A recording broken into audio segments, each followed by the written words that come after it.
Good afternoon. There's a kitty. He is something. He literally doesn't sleep with me all the time because he's the one that sleeps down by the feet because the other two, crowd the head. But he's always with me. He's my little protector. He's by my feet. He's next to my chair. He follows me around. It's like he's doing his job, I guess. So,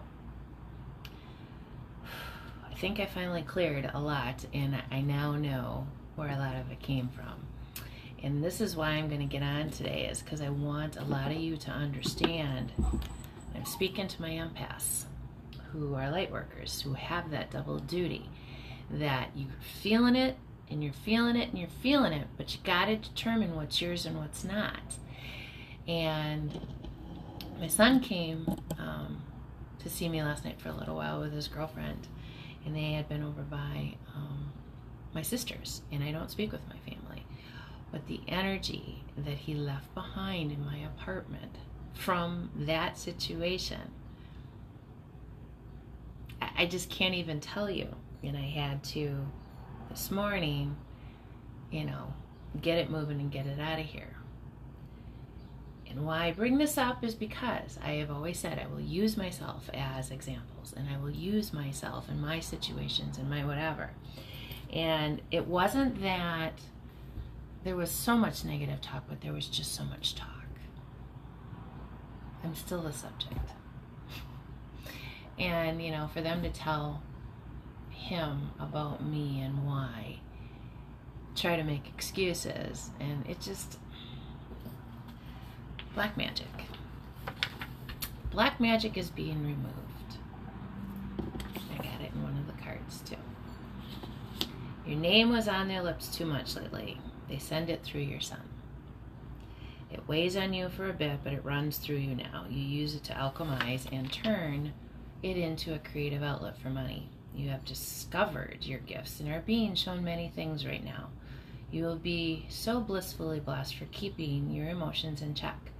Your discernment of envy, jealousy, and hurtful thoughts used to take its toll on you. You have learned what is yours and what to send to the ground. Your light is bright and can't be dimmed any longer.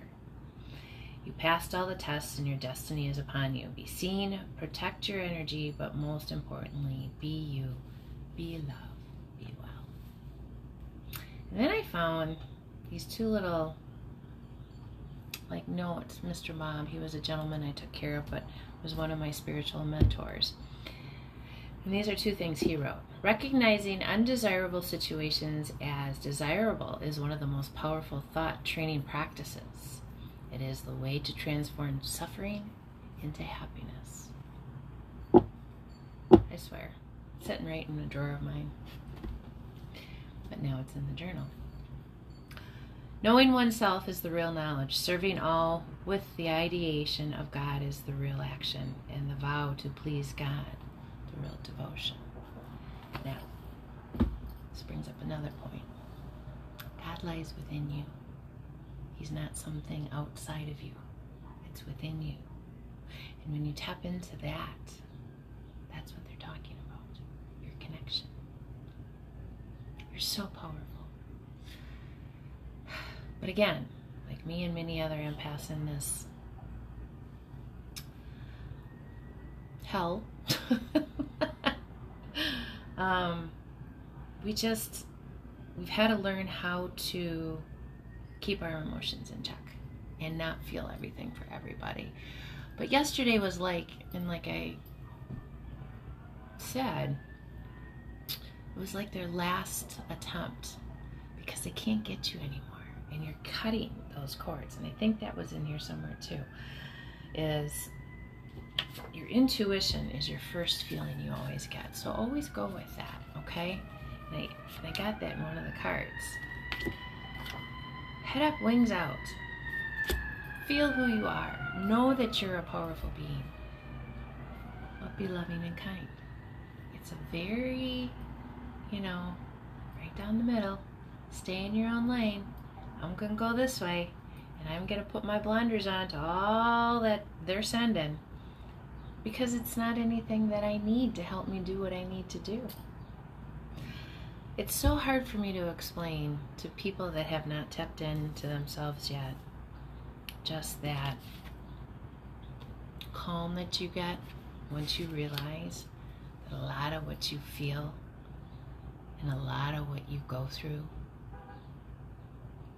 it's a lot of projection from a lot of people because you don't realize it. And they do it subconsciously and they don't know they're doing it half the time. But like I said, when you're so in touch with yourself and you know what you're feeling about yourself and you know where you are and you know that you shouldn't be feeling this way because nothing bad is going on in your life. And for me, that's so true because there's nothing really horrible, you know. But people, when they see you happy, they don't want you to be happy. I will never understand it. It's been one of my biggest, why? Because they're miserable and they want you to be at their level.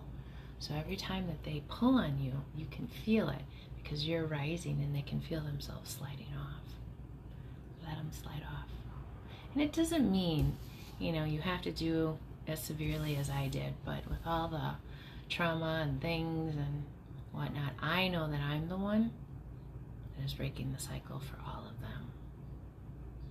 And by staying away, it keeps me balanced because I know that there's so much running rampant yet and so much lies and deceptions that they all tell themselves that, you know, I don't feel sorry for them. I just wish that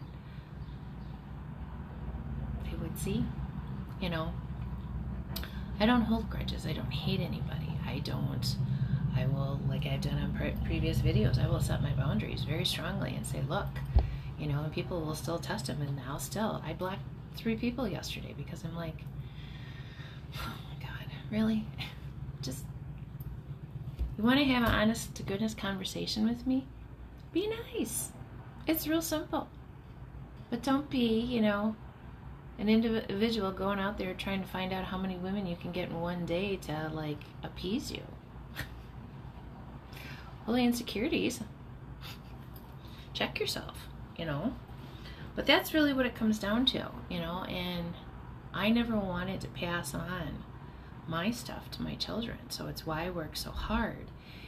And I know my kids are doing well, even though, you know, my daughter doesn't talk to me, and it's okay. You know, she's got her life to live, and I'm not going to be that.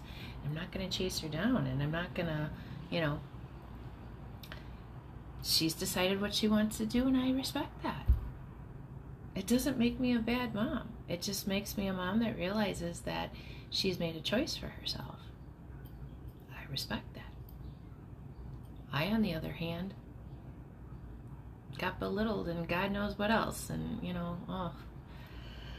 My best story, though, I'm going to put it out here,